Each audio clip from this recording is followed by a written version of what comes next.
Assalamualaikum warahmatullahi wabarakatuh.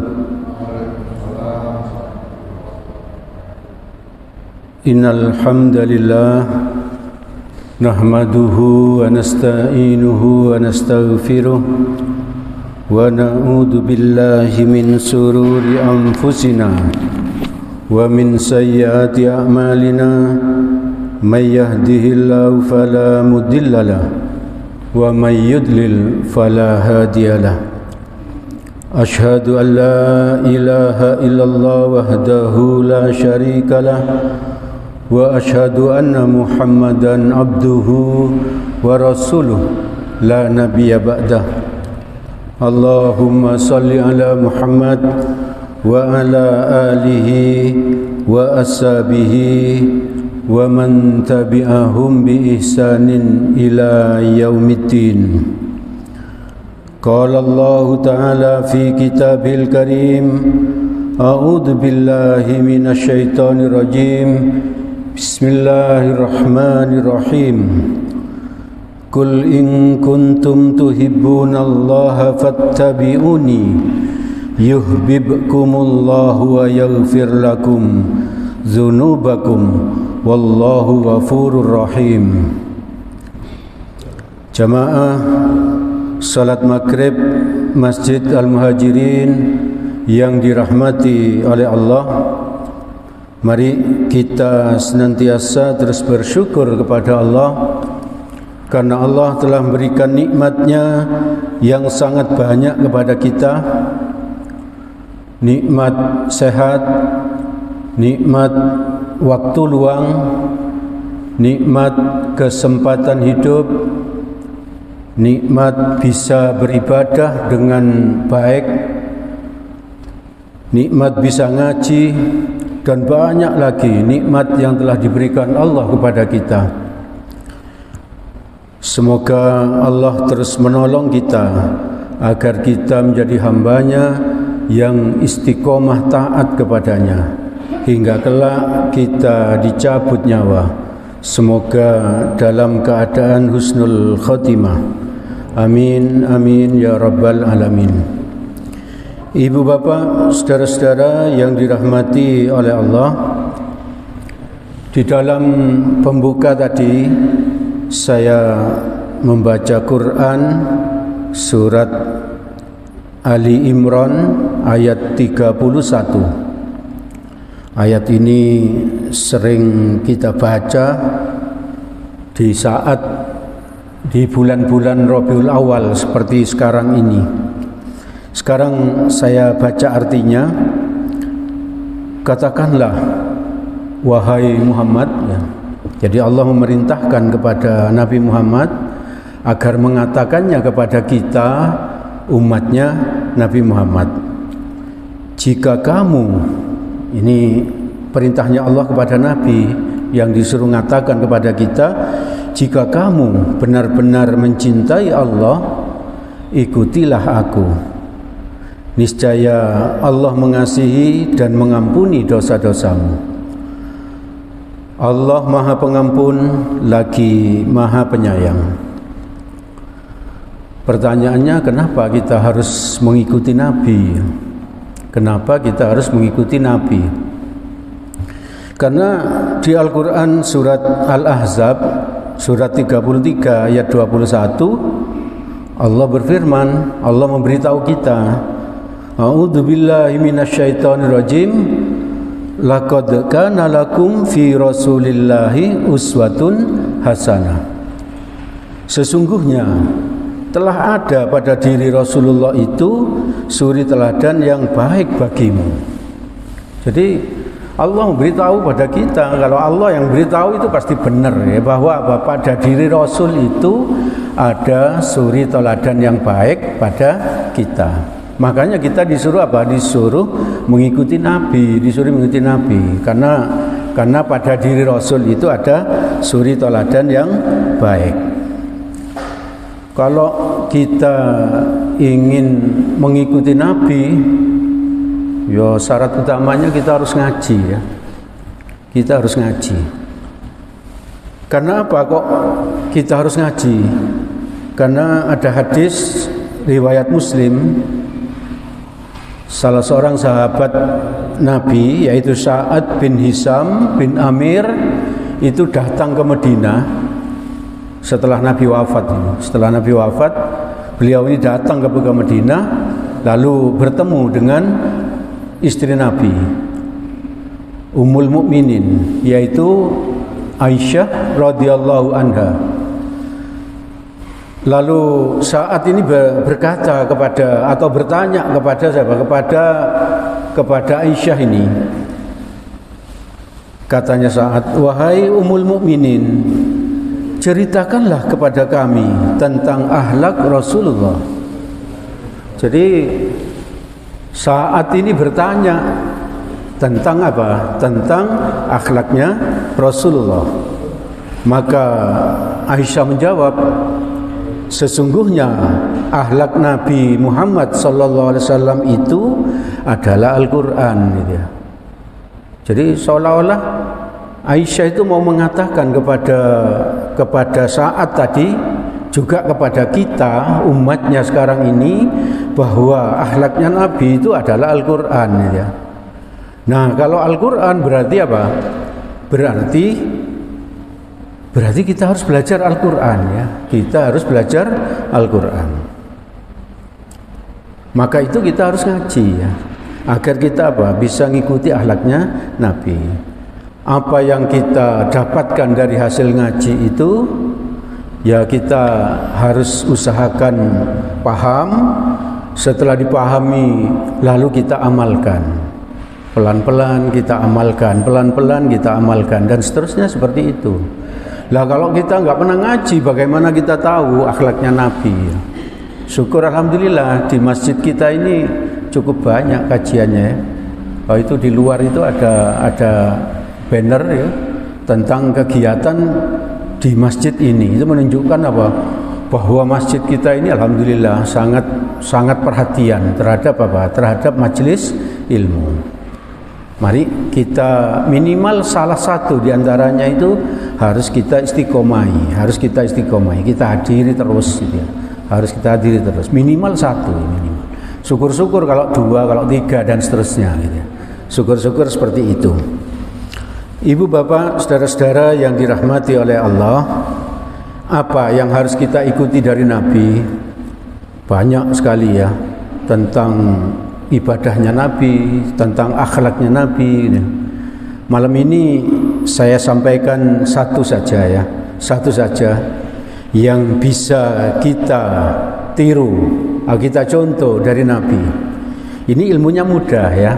Insya Allah Bapak Ibu sudah tahu semua ilmunya ini. Tapi saya sendiri merasakan prakteknya agak susah ya, agak susah. Perlu kesabaran luar biasa ya. Perlu perjuangan luar biasa. Itu setelah saya rasakan seperti itu. Mari kita coba ingat kembali ya. Hal ini biasa dilakukan Nabi dan mari kita tiru. Karena perintahnya memang kita disuruh ikuti Nabi. Yaitu apa? Menjenguk orang sakit ya. Menjenguk orang sakit gampang tuh, ilmunya mudah. Kita tahu semuanya, menjenguk orang sakit gitu aja ya. Kenapa kita harus menjenguk orang sakit? Ini ada hadis riwayat Bukhari Muslim dari Abu Hurairah radhiyallahu an, qala Rasulullah sallallahu alaihi wasallam, haqqul muslimi 'alal muslimi khamsun, darus salam, raddus salam, wa iyadatul marid, wattiba'ul janaiz, wa ijabatud da'wati, wa tasmitul atis. Ini harus kita sikapi dengan baik. Ini ada 5 sebetulnya, tapi yang kita bahas malam ini cuma 1 ya. Hak kewajiban orang muslim terhadap sesama muslim ada 5. Di sini kalimatnya memakai apa? Hak kewajiban ya. Hak saya itu kewajiban bagi Bapak Ibu Saudara sekalian ya. Itu wajib untuk dilaksanakan oleh Bapak Ibu sekalian. Itu hak saya. Haknya Bapak Ibu Saudara-saudara sekalian itu wajib saya laksanakan. Itu menurut hadis ini.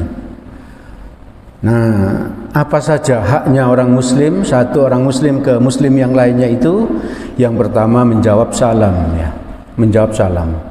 Jadi kalau saya menyampaikan Assalamualaikum, itu Bapak Ibu sekalian wajib menjawabnya. Minimal satu orang di antara Bapak Ibu itu sudah menjawab, minimal itu.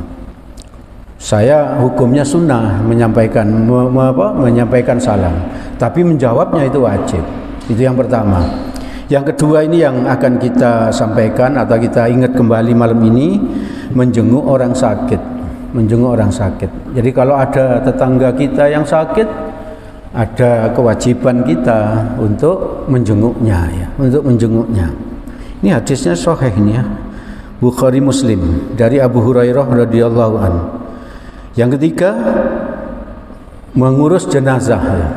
Mengurus jenazah. Mengurus itu berarti ya memandikan, mengafani, mensolati, lalu menguburkannya. Lalu yang keempat, mendatangi undangan ya. Ini yang banyak kita remehkan ya. Yang banyak kita remehkan. Kalau ada undangan dari RT, kita tenang aja nggak menghadiri gitu ya. Harusnya kalau ada undangan dari RT itu, kalau kita tidak ada uzur ya, kita wajib hadir. Kita wajib hadir. Lalu kalau nggak bisa hadir, kita bilang kepada pengurus RT, izin, Pak, Bu, saya minta izin karena tidak bisa hadir. Demikian juga kalau ada undangan takmir, itu wajib kita hadiri. Kalau kita nggak bisa hadir, kita minta izin. Sekarang itu nggak sulit ya, ada WA, gitu. Ada WA, kita WA ke ketua takmir bahwa hari itu kita berhalangan karena sedang begini, minta izin untuk tidak bisa hadir. Gitu. Jadi ada adabnya ya, ada adabnya. Itu menunjukkan apa yang membedakan kita dari apa? Dari umat lain gitu ya. Jadi umat Islam itu ada adabnya. Dan yang ketiga, menjawab atau menyambut doa terhadap orang yang bersin. Jadi kalau ada orang yang bersin, dia bilang alhamdulillah, kita harus menjawabnya. Kita harus menjawabnya. Nah, sekarang ini kita akan membahas atau menyampaikan lagi. Saya bilang menyampaikan lagi karena memang kita sering mendengar hal ini, yaitu menjenguk orang sakit. Karena orang kafir itu sangat benci kepada Nabi, maka orang kafir itu, dalam hal ini Abu Jahal, itu menyewa orang ya, orang Yahudi, orang beragama Yahudi untuk apa? Untuk menyakiti Nabi, untuk menyiksa Nabi. Sampai sebegitunya bencinya ya. Jadi menyewa orang Yahudi untuk apa? Untuk menyakiti. Setiap Nabi itu melewati suatu jalan menuju ke Ka'bah. Waktu itu Nabi masih di Mekah. Orang Yahudi itu sudah nyanggong ya. Sudah tahu orang Yahudi jam sekian Nabi akan lewat ini. Orang Yahudi nyanggong, terus apa? Terus dia begitu Nabi lewat, dia memanggil Nabi. Begitu Nabi menoleh, dia langsung meludahi Nabi gitu ya. Meludahi Nabi. Coba kalau kita yang kena seperti itu. Kita jalan, dipanggil, terus kita diludahi. Apa yang kita lakukan? Mungkin kita langsung balas atau mengata-ngatai dengan apa? Dengan kasar dan sebagainya. Tapi Nabi tidak ya. Nabi tidak. Nabi kalau dirinya sendiri yang disakiti, kalau dirinya sendiri yang diserang, Nabi tidak pernah membalas.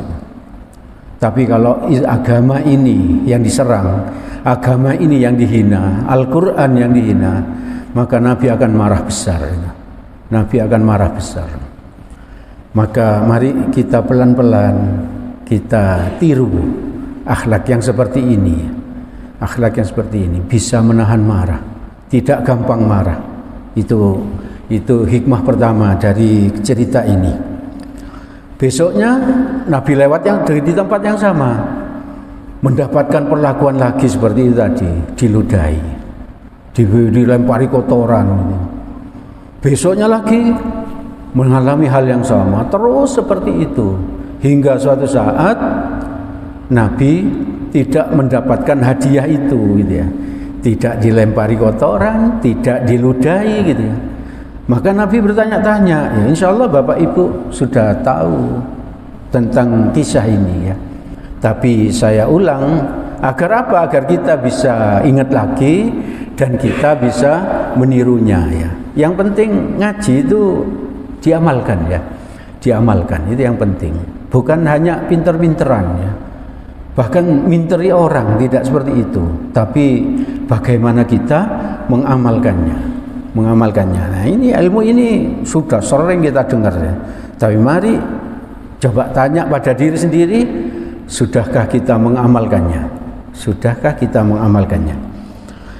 Nah, ketika tidak mendapatkan hadiah itu, yaitu diberi kotoran, dilempari kotoran, diludahi, Nabi bertanya-tanya. Setelah Nabi tahu ternyata orang Yahudi ini sakit, maka Nabi langsung menjenguknya.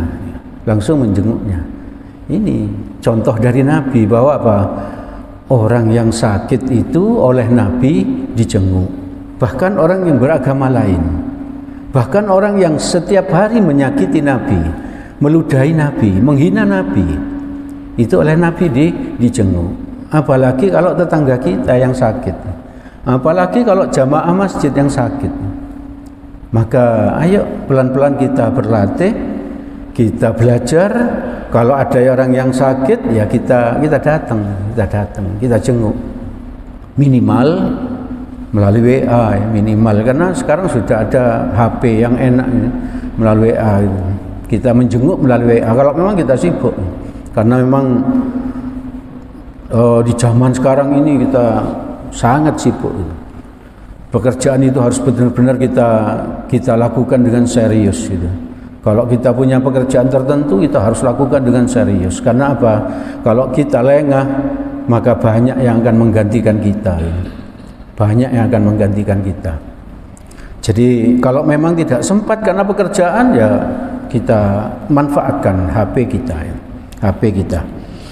Lalu begitu Nabi melihat Nabi yang datang, Yahudi ini terharu sekali. Bahkan Abu Jahal yang menyewa dia untuk menyakiti Nabi itu tidak menjenguknya ketika Yahudi ini sakit. Tapi orang yang disakiti tiap hari justru menjenguknya. Itu membuat apa? Membuat Yahudi ini tadi terharu, lalu memeluk Nabi dan dia masuk Islam akhirnya. Jadi Islam itu kita sampaikan dengan lemah lembut ternyata lebih berhasil ya. Jadi kalau kita mengajak tetangga kita untuk ngaji, berarti kemungkinan besar akan berhasil dengan kelembutan ya. Dengan kelembutan. Tadi itu kalau tetangga kita sakit, kita sambangi, setelah dia sembuh kita ajak ngaji gitu. Bisa jadi apa? Bisa jadi dia, waduh ya ini hasil orang ngaji ternyata begini. Dia datang ke pengajian. Nah, kalau kita kasar kepada tetangga terus ngajak ngaji, wong dirinya saja kasar kok ngajak saya ngaji gitu. Jadi kemungkinan besar ya tidak berhasil gitu, tidak berhasil. Ibu bapak, saudara-saudara yang dirahmati oleh Allah, ini kebiasaan Nabi ini, mari kita tiru ya, mari kita tiru. Tidak hanya ini, kebiasaan Nabi menjenguk orang.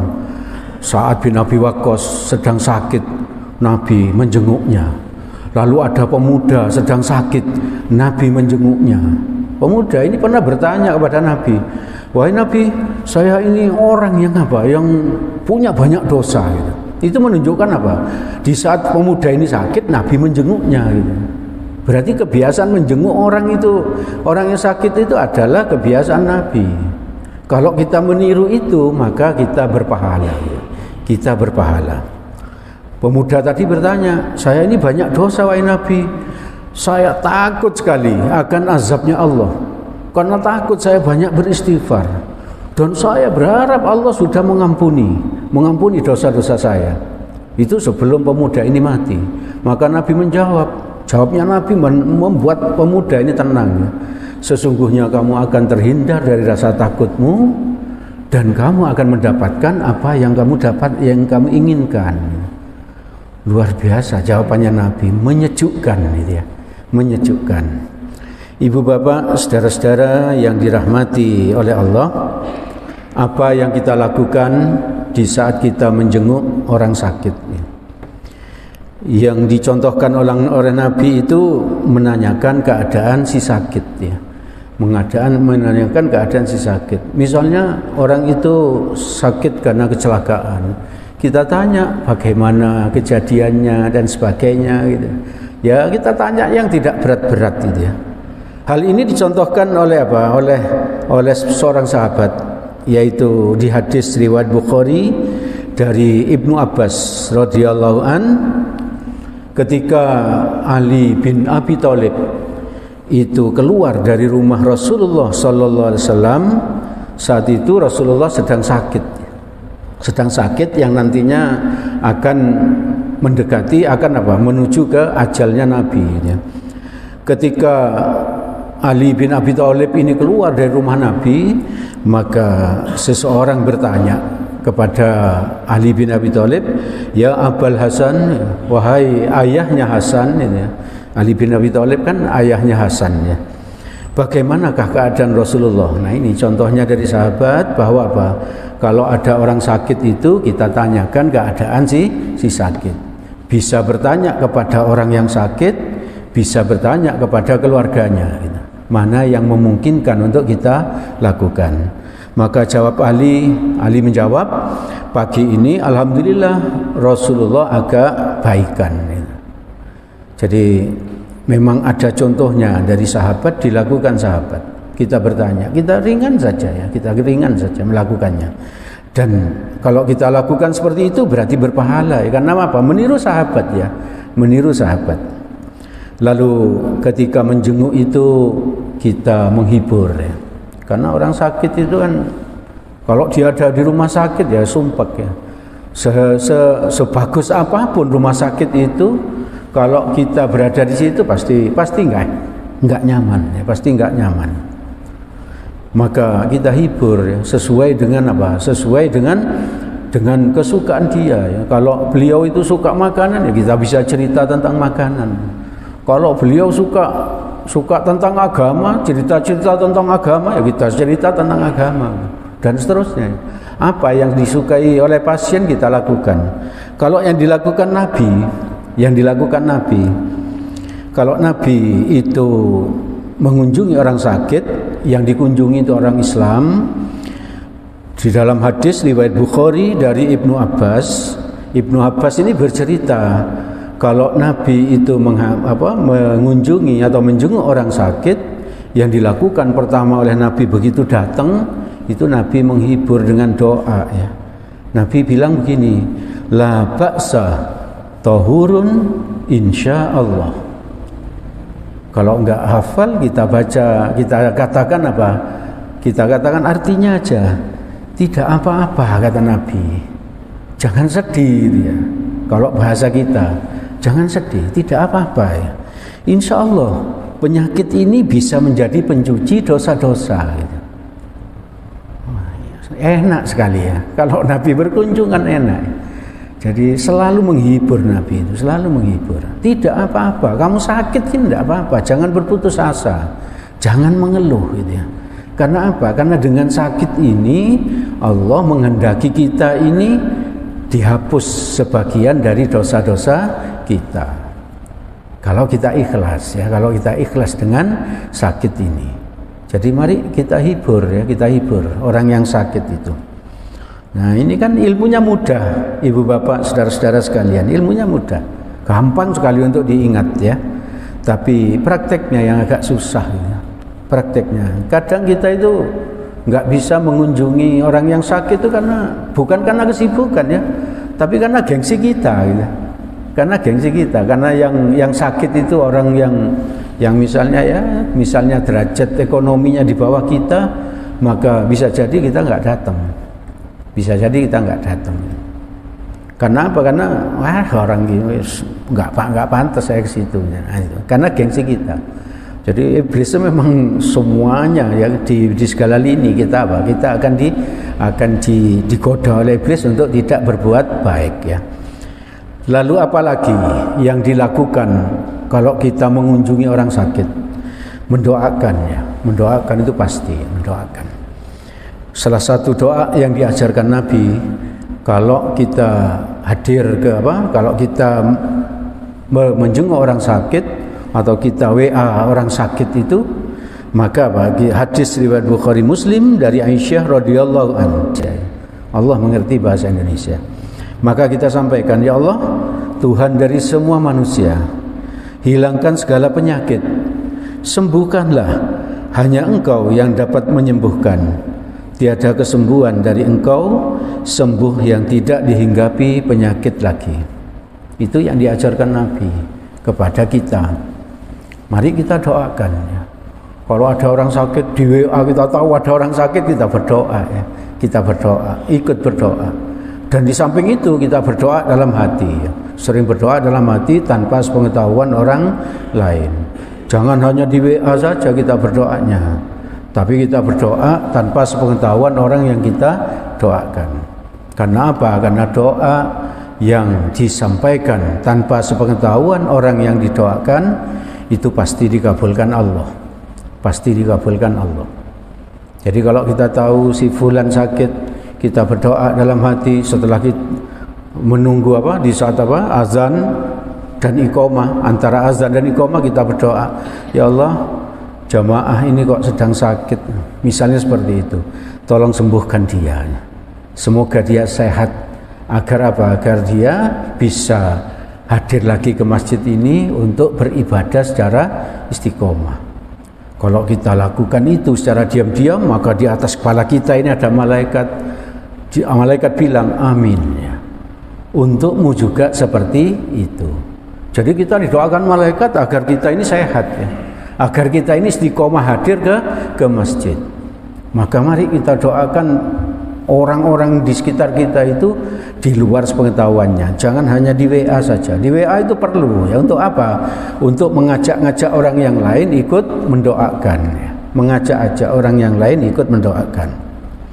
Lalu apa hikmah yang bisa kita ambil atau pahala bisa juga ya dari kita mengunjungi orang sakit. Jadi ada pahalanya atau ada hikmah yang bisa kita ambil ya.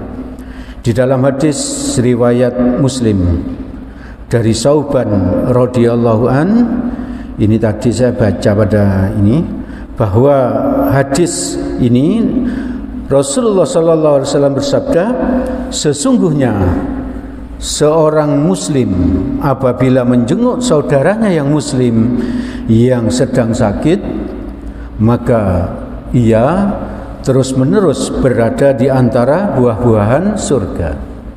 Ulama menafsirkan hadis ini bahwa kalau kita menjenguk orang yang sakit itu seolah-olah kita itu sedang berjalan menuju surga. Jadi atau bisa kita singkat gini, orang yang menjenguk orang sakit itu lebih mudah masuk surga. Lebih mudah masuk surga. Banyak sekali ya yang bisa kita lakukan untuk bisa masuk surga. Sebanyak yang bisa kita lakukan agar kita masuk neraka gitu. Jadi banyak sekali. Yang masuk surga itu, kalau kita ingin masuk surga itu sering tidak pakai biaya yang besar. Tidak pakai biaya yang besar. Tapi masuk neraka itu justru sering butuh biaya yang besar. Sering sekali. Itu yang pertama. Yang kedua, Ibu Bapak, bahwa malaikat itu memintakan ampun kepada orang yang mengunjungi orang yang sakit ya. Di dalam hadis riwayat Tirmizi dari Ali radhiyallahu an, Nabi sallallahu alaihi wasallam bersabda, tiada seorang muslim yang menjenguk saudaranya sesama muslim yang sedang sakit di waktu pagi, melainkan didoakan dan dimintakan ampun oleh 70.000 malaikat hingga sore hari. Jadi kalau kita itu mengunjungi, jadi kalau kita itu menjenguk orang sakit di pagi hari sesama muslim, maka kita didoakan malaikat, dimintakan ampun oleh malaikat sampai sore. Sampai sore. Lalu lanjutan hadis, dan jika menjenguk di waktu sore, maka didoakan oleh 70.000 malaikat, dimintakan ampun oleh 70.000 malaikat hingga pagi hari. Luar biasa ya. pahalanya orang yang menjenguk orang yang sedang sakit ini. Jadi mari kita berusaha belajar meluangkan waktu untuk itu. Apalagi kalau kita menjenguknya, mengajak tetangga kita ya. Ayo kita menjenguk itu, ayo kita menjenguk itu. Oh, pahalanya berlipat ganda ya. Pahalanya berlipat ganda. Yang ketiga, hikmah menjenguk orang sakit itu ya, tapi ini kita katakan dalam hati, jangan dikatakan di depan si sakit. Kita bersyukur dengan menjenguk orang sakit, kan kita bersyukur karena kita sendiri sehat. Kata kita sendiri ini sehat. Jadi salah satu cara untuk mensyukuri kesehatan kita itu ya hadir menjenguk orang sakit. Bagaimana orang yang sakit itu untuk bernafas itu apa? Butuh oksigen misalnya. Untuk makan itu butuh diinfus. Sedangkan kita enggak ya. Kita enggak. Maka kita harus bersyukur karena kita sedang sehat itu. Dan menurut Nabi, dua nikmat yang kita ini sering lalai untuk mensyukurinya, yaitu nikmat sehat dan nikmat waktu luang. Maka agar kita ini pernah saya katakan apa? Kalau kita ini ingin mensyukuri nikmat sehat ini, kalau kita libur itu datang ke UGD ya. Datang ke UGD. Untuk apa? Agar kita tahu sebentar lagi ada orang yang sakit, orang kecelakaan ya. Itu butuh gini ya. Kita sehat, alhamdulillah saya sehat. Dan sebagainya, banyak sekali yang harus kita syukuri dalam diri ini ya. Dalam diri ini. Lalu yang keempat, ini penting sekali untuk kita sikapi. Kalau kita menjenguk orang sakit itu, kita terbebas dari tegurannya Allah di hari kiamat ya.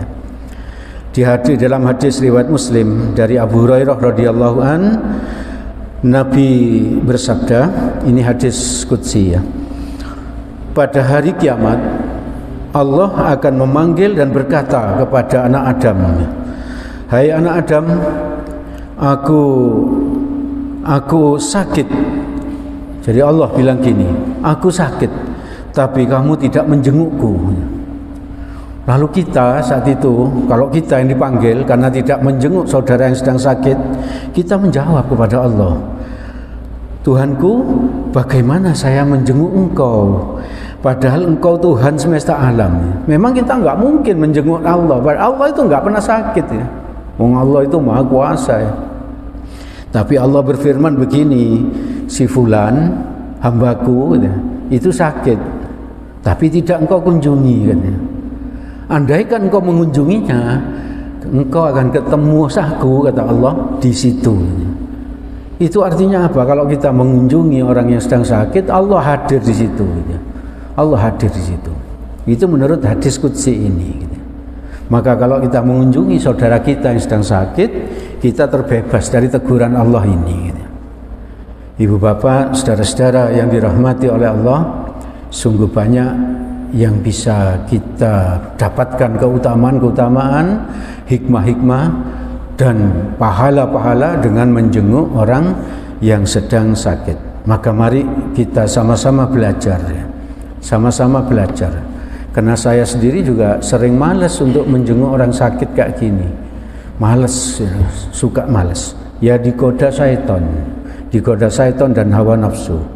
Maka mari kita sesama jamaah ini saling-saling mengajak ya. Kalau ada orang sakit, mari saling mengajak satu sama lain yang sempat ya. Kita ketemu ini, kita ajak, ayo kita mengunjungi ini. Barangkali disambut ya. Dan seterusnya, kita saling mengajak. Ibu bapak, saudara-saudara yang dirahmati oleh Allah, itu yang bisa kami sampaikan pada kesempatan ini. Segala yang baik dan benar itu berasal dari Allah Subhanahu wa ta'ala. Semoga ada manfaatnya bagi kita. Semoga Allah menolong kita agar kita bisa mengamalkannya. Amin. Apabila ada salahnya, saya mohon maaf yang sebesar-besarnya. Diingatkan kepada ibu bapak yang ingin berkorban, insya Allah hari raya kurban itu tanggal 29 Juni ya, tahun 2023. Bisa menghubungi Bapak Sofwan atau Ibu Junaidi. Alhamdulillah hingga malam ini yang sudah mendaftar ada 7 orang. Berarti sudah satu sapi yang bisa kita sembelih melalui Masjid Al-Muhajirin. Semoga Allah memudahkan bagi kita untuk bisa istiqomah berkorban setiap tahun. Amin. Mari kita tutup majelis ini dengan doa kafaratul majelis. Subhanakallahumma wa bihamdik asyhadu an la ilaha illa anta astaghfiruka wa atubu ilaik. Billahi taufik wal hidayah. Assalamualaikum warahmatullahi wabarakatuh.